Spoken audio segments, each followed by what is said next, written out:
Thanks so much for joining us today, Rocky. First, can you give us the highlights of this proposal? So uh, he calls it his Northwest in Transition proposal.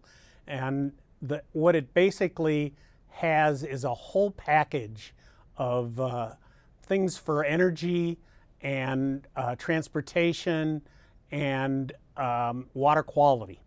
So, and of course, the thing that everybody talks about is it would remove 4 dams on the lower Snake River in Washington.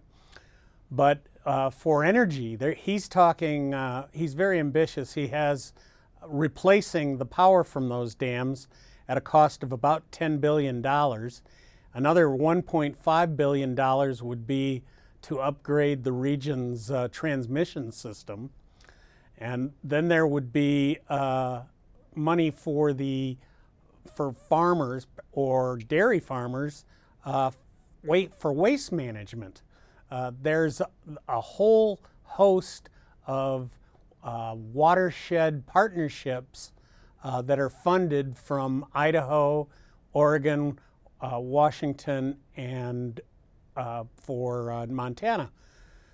Then they basically take away from the Bonneville Power Administration its responsibility for fish and wildlife, except, of course, they would fund it with, they'd cap that funding at about $600 million, and they'd turn it over to a Fish and Wildlife Council that would include both the states and the region's Indian tribes.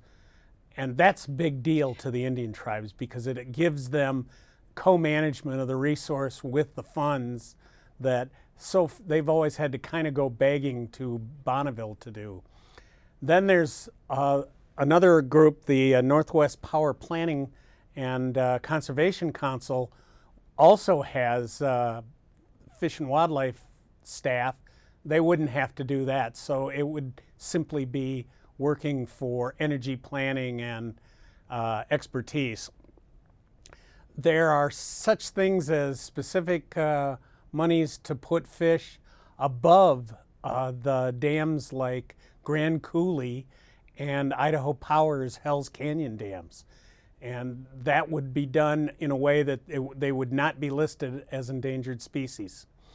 There also is specific things for Lewiston and for the Tri-Cities. A lot of economic development money.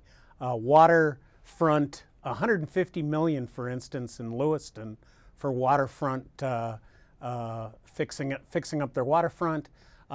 They would set up a Pacific Northwest laboratory lab on things like batteries, and that would be both in Tri-Cities and in Lewiston. So essentially, Lewiston would get its own national lab like the Idaho National Laboratory in Idaho Falls. And so Rocky, what kind of problems? This is a complex proposal. At the end of the day, what problems is it trying to solve? the main thing is we've been fighting over the salmon for 30 years. And they've been in court since, frankly, Idaho started this in court back in 1994, Governor Andrus, and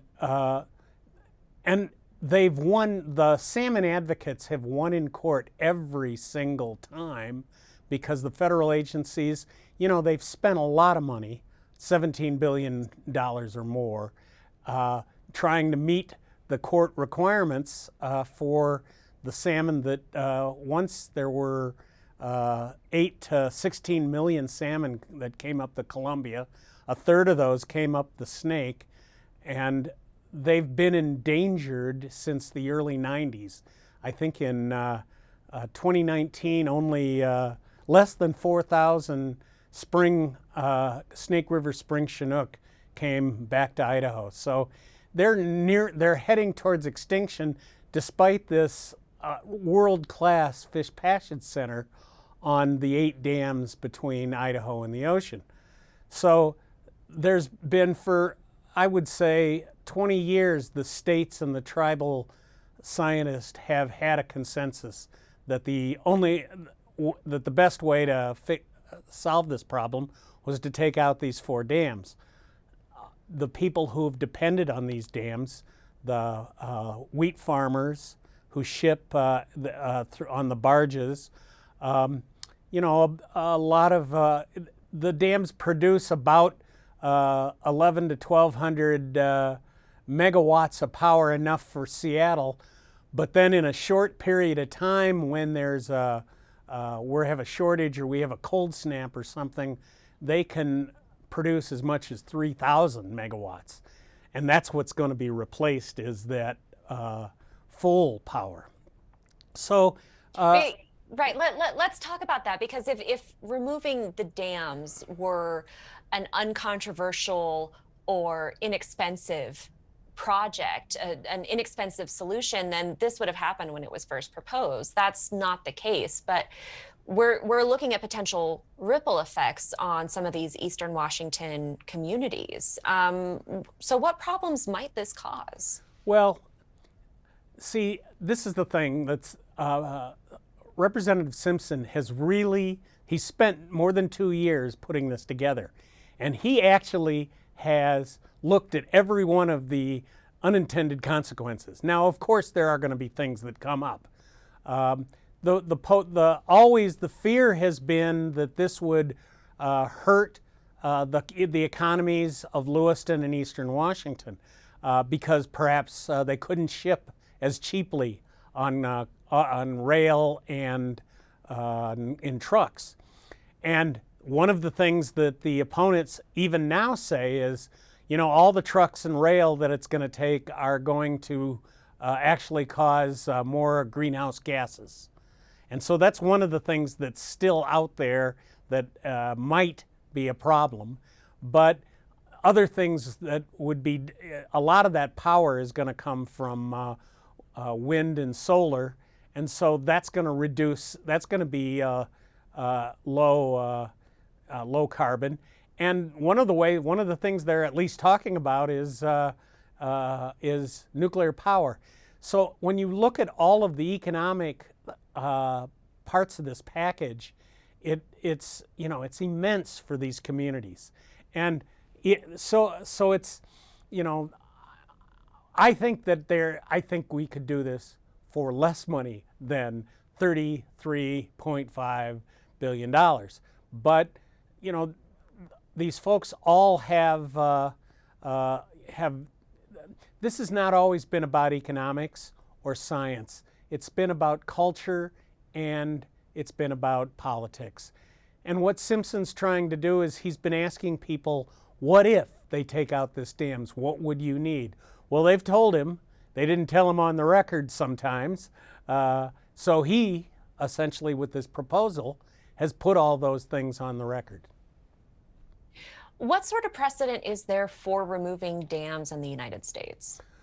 Well, since in 1999, the first big dam came out. That was the Edwards Dam on the Kennebec River in Maine, and I was there and watched it come out. And since then, more than 1,500 dams have come out, including the Elwha Dam in 2011. The Elwha dams, 2 of them in Washington. And what's really fascinating is how much the rivers it's like life blooms when a dam comes out.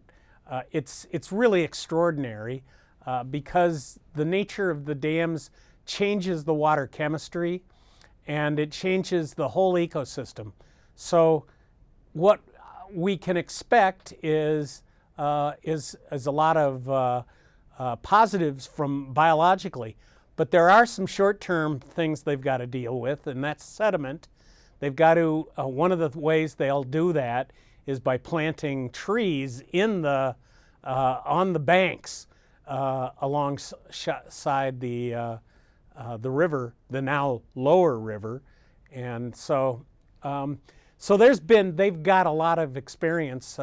For instance, the Elwha dams came out. It was the Park Service and the Bureau of Reclamation that did it. So the Bureau of Reclamation is certainly got expertise that can share with the Corps of Engineers and things like that. We're talking a lot of money here to make this happen. If Simpson is planning to tie this to an infrastructure proposal, he's going to need key Biden administration people on board. What are those talks looking like? Do you know? Well, I don't know exactly how much communication's going, but I certainly know that they know about this. Of course, this story has gotten a lot of play, but but the congressman has briefed more than 300 different organizations and congressional offices.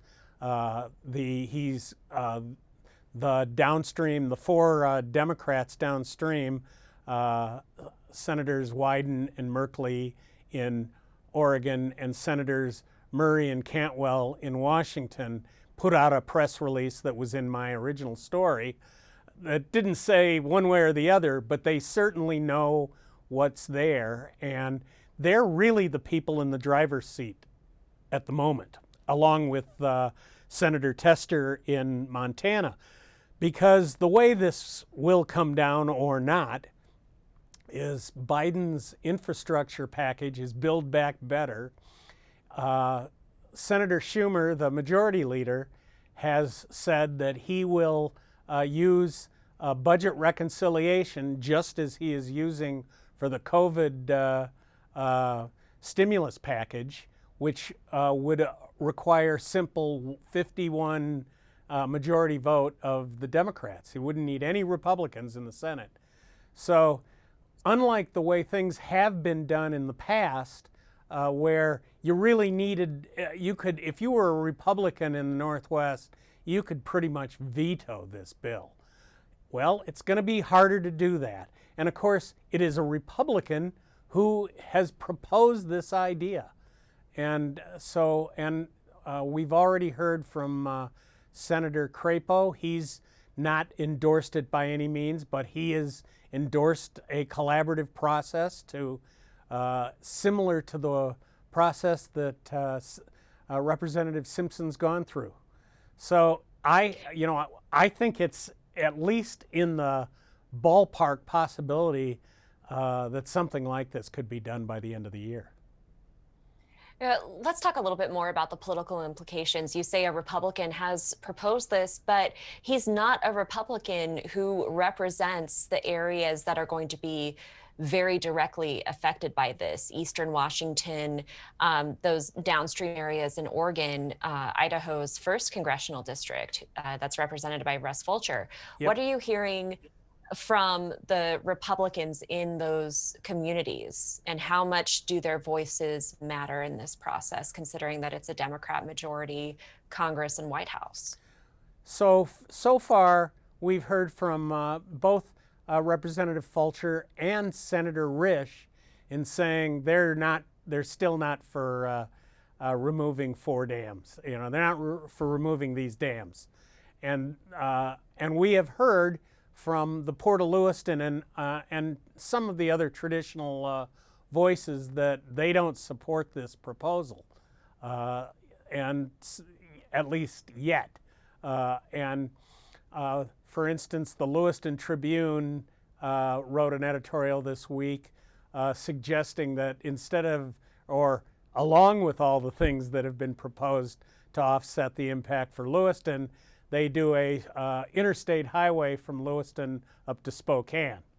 So they're at least adding, well, why don't you do this and why don't you do that? And the Tri-City Herald over in Washington, they said, well, at least one good thing about this proposal was it recognized how valuable these dams are and that they shouldn't just, just get rid of them willy-nilly. And of course, one of the most interesting for me, though, is there are irrigators in Washington who high lift pump water out of the reservoir behind Ice Harbor Dam.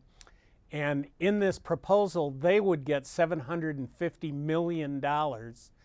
Their representative, a guy named Darrell Olson, has said that he thought this was a good bill, He was one of the few very positive voices in support of this. Let's talk a little bit more about another critical voice in these conversations, the tribes. What are you hearing from them? Well, I think that's one of the things that Simpson really was wise in doing. He spent quite a bit of time working, especially with the Nez Perce tribe, in putting this proposal together. And so, you see it in a whole lot of different measures in this that will help the tribes both in funding. There's a salmon conservation corps that they propose. There are a whole lot of specific funding for different tribes. One tribe is the Yakima tribe in Washington, would get millions of dollars for salmon restoration. And that tribe is very important politically to the two senators in Washington. But more important, having all of these tribes getting what they've been calling for and they want these fish restored. These fish are they are a part of their religion. They are a part of their lifestyle. They are their sustenance. It is, and one of the things, lamprey, sturgeon. They have programs for that as well. This is the Biden administration has said that it wants to address environmental justice in all of its programs, but clearly in its infrastructure programs. This is an environmental justice proposal.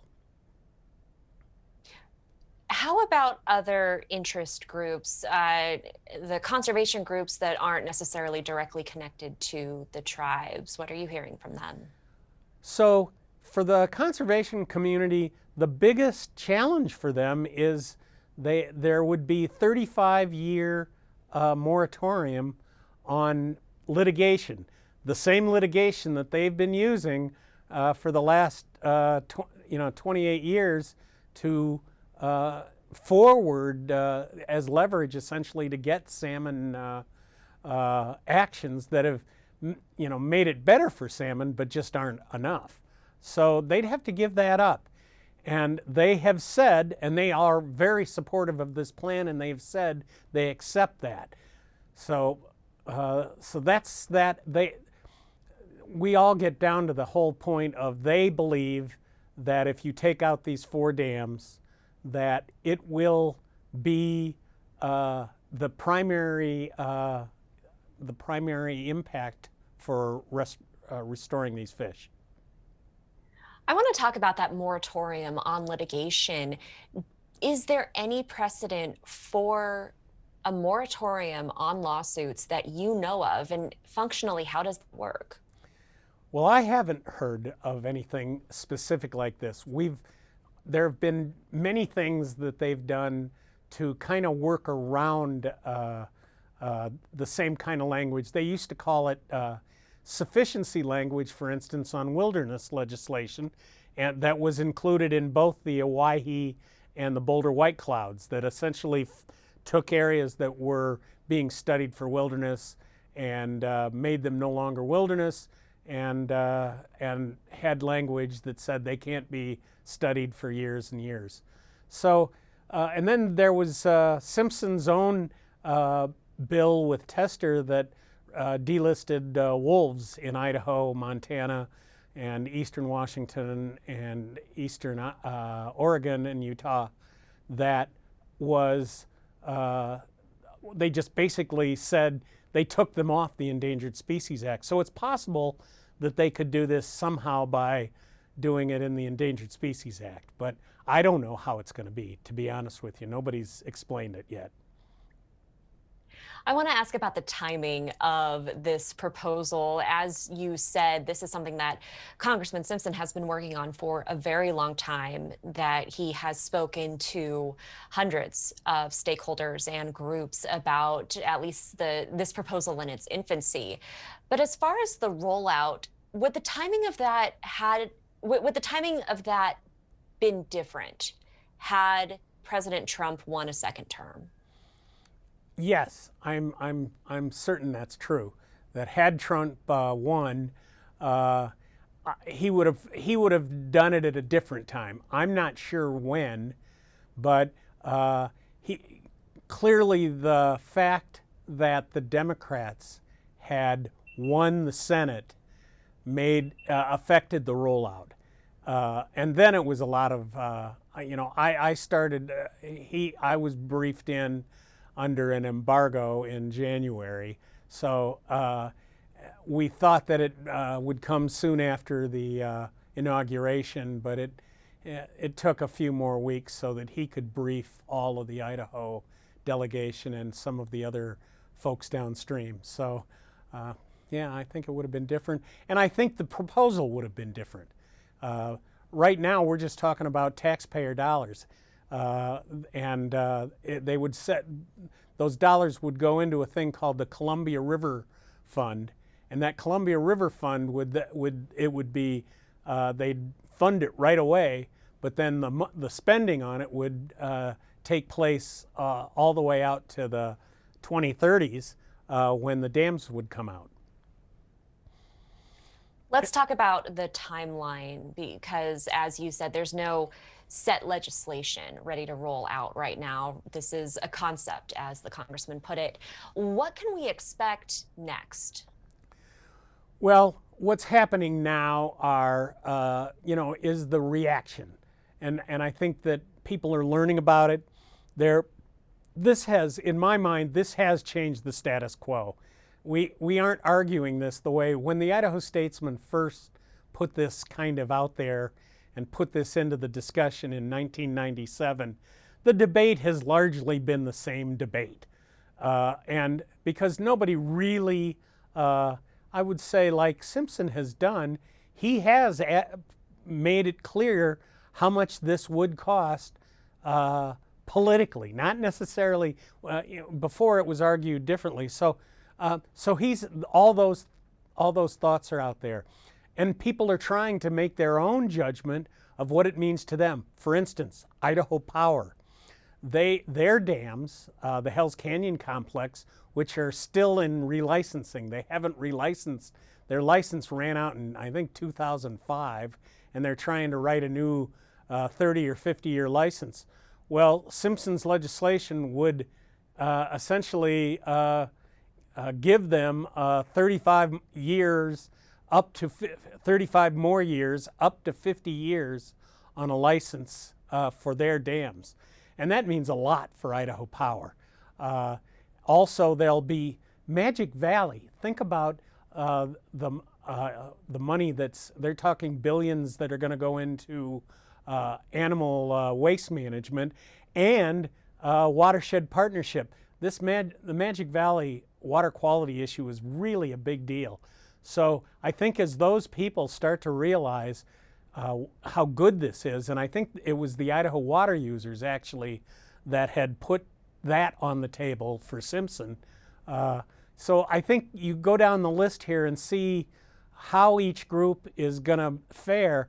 For one, I think the opposition's going to go down. I think when people start to realize what they can do, now they can start getting creative with, gee, if you're going to do this, we could do this. I had, for instance, somebody, I won't name them, but from the BPA, suggest, my gosh, we could really make a big dent into the weakness we've got on the I-5 corridor by putting two big battery systems on that. And, it's a really an innovative kind of way of solving their transmission problems. And now they would have, money to do that. So I think people are starting to think like that and thinking, oh, we could do that. We could do that. Lewiston's going to have some great opportunities to restructure the economy there that's been pretty much dead since I came to this state in '85. One last question. I have to ask, if you had a time machine, you went back 20 years to tell the Rocky Barker of 2001, that you would be covering this proposal from Congressman Simpson in 2021, would you have believed future Rocky? You know, no, I wouldn't have believed it would have come down like this at all. You know, I've known Congressman Simpson since 1985, and when I first met him, he was a unabashed conservative Idaho legislator. He was not. Nobody would have thought of him as a conservationist. But then I also covered all of the time he spent putting together the Boulder White Clouds Wilderness proposal, which he's done very much like he did this concept. And I watched him grow and become one of the. He's become a real conservationist.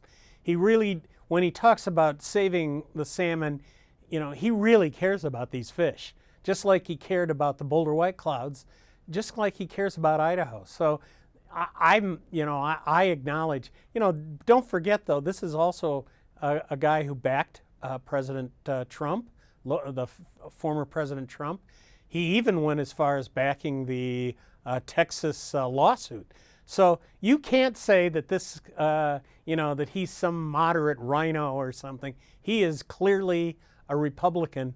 And I think it bodes well for President Biden to bring him into the talks about infrastructure.